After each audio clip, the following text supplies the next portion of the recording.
हाय तो कल आपने बताया कि GS1 और GS2 का पेपर कैसा रहा, तो आज ये बताइए कि GS3 और GS4 का पेपर कैसा रहा आपके हिसाब से?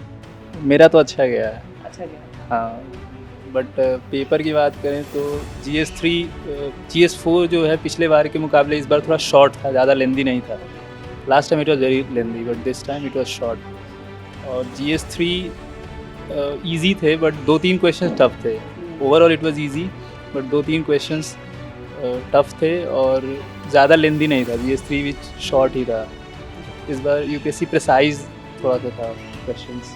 तो पेपर बहुत अच्छा था, पर ये था कि अनएक्सपेक्टेड चीज़ें जो हमेशा आती हैं यूपीएससी में, अच्छा। वो इस बार भी देखने को मिली। तो काफ़ी तैयारी करके आए थे, उन टॉपिक्स में से हट के आया है कुछ। अच्छा। कई क्वेश्चंस ऐसे थे 2-3 जो बहुत माइंड बोगलिंग थे, कि जिसमें दिमाग बहुत लगाना पड़ रहा था, और वो 10 नंबर के थे, तो वहाँ पे बहुत चैलेंज था कि उसको कैसे। पर केस स्टडीज़ थी जो कि बहुत लेंदी होती हैं, इस बार की भी लेंदी थी। और बस यही था कि एकदम नया पर्सपेक्टिव था इस बार। GS3 कुछ हद तक ठीक था कि आखिरी में जैसे वो होता है कि जल्दी जल्दी लिखना पड़ता है, तो आखिरी में जैसे 5 क्वेश्चन बचे थे और 30 मिनट्स का टाइम रिमेनिंग था, तो मतलब जैसे तैसे करके वो पेपर पूरा हो गया।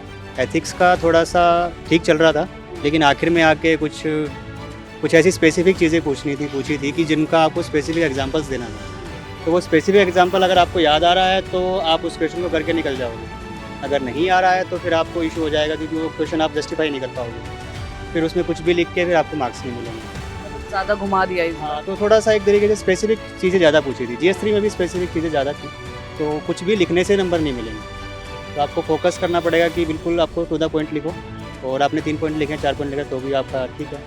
बाकी पेपर पूरा हो गया दोनों, और आगे के लिए देखते हैं क्या रहता है।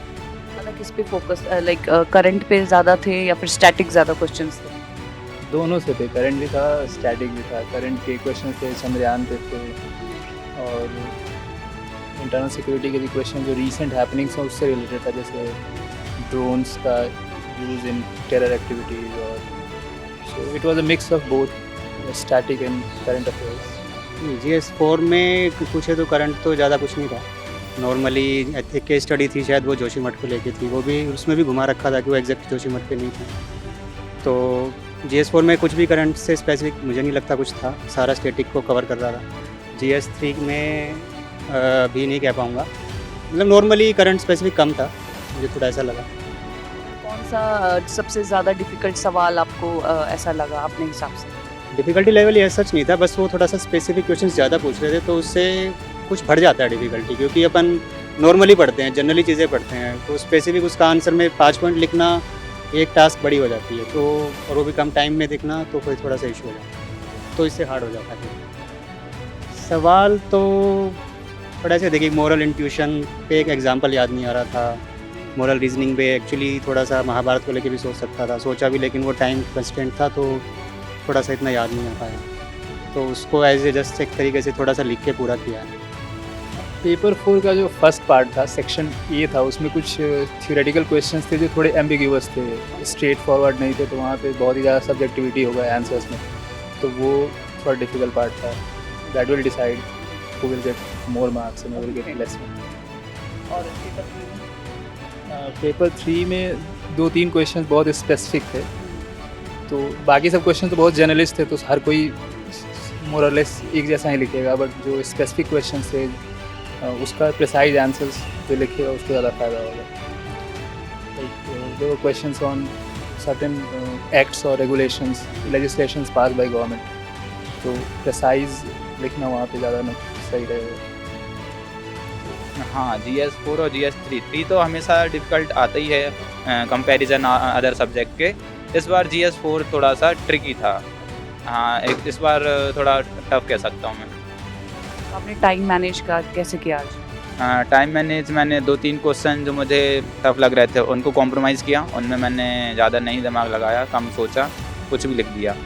बाकी फिर मैंने जो क्वेश्चंस आ रहे थे उनमें टाइम दे के मैंने ऐसे मैनेज किया, पूरा पेपर अटेम्प्ट किया। तो आपकी तैयारी में आपने ज़्यादा क्या मॉक टेस्ट ज़्यादा दिए थे या फिर प्रिपरेशन और लर्निंग आपकी ज़्यादा रही? मॉक टेस्ट एक्चुअली ये रहा था कि डेली आंसर राइटिंग करना, कि आपको 7-7 क्वेश्चन 1 घंटे में लिखना है, ताकि आपका पूरा पेपर हो जाए। मेरा लास्ट अटैम्प्ट में मैं पूरा पेपर नहीं कर पाया था, 2-2 3-3 क्वेश्चन सब में ही बच रहे थे, तो इस बार ऐसा रहा कि पूरा डेली अपने करो क्वेश्चंस, डेली के साथ साथ आंसर लिखो एक घंटे में, तो उससे आपका पेपर पूरा हो जाएगा। दोनों को इक्वली इम्पोर्टेंस देना पड़ेगा। लाइक मॉक टेस्ट बहुत ज़्यादा ज़रूरी हो जाता है क्योंकि टाइम मैनेजमेंट वहाँ से आता है। बिकॉज मेंस के सारे क्वेश्चंस ऑलमोस्ट पता ही होता है, बट लिमिटेड टाइम में लिखना बहुत इंपॉर्टेंट होता है। That comes through mock. तो mock is also important, but studying is also necessary. आपके हिसाब से पिछले साल पिछले पेपरों से और आज का पेपर डिफ़िकल्ट लेवल में कितना ज़्यादा था? मुझे लगता है पिछले साल से इस बार आसान था पेपर। अच्छा। हाँ, बट हो सकता है क्योंकि मेरा प्रिपरेशन बेहतर हो, बट पेपर तो मुझे पिछले बार से आसान लगा इस बार का। तो फिर आप जो 2024 के लिए तैयारी कर रहे हैं, तो आज के पेपर के बाद आप क्या उनको कहना चाहेंगे? बस मैं यही कहना चाहूँगा, पहले तो प्रीवियस ईयर क्वेश्चंस ज़रूर देख लो, उसके बाद ही पढ़ो, क्योंकि मैंने इस बार काफ़ी पढ़ा रखा था, वो काम नहीं आया।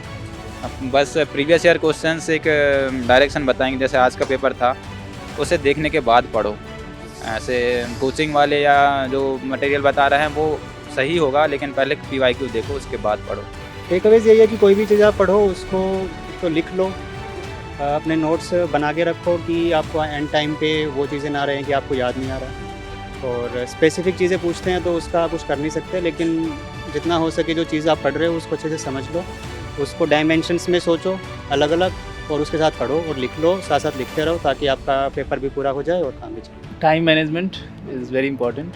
Second, current affairs is important, and writing practice is important. An Academy. Let's crack it.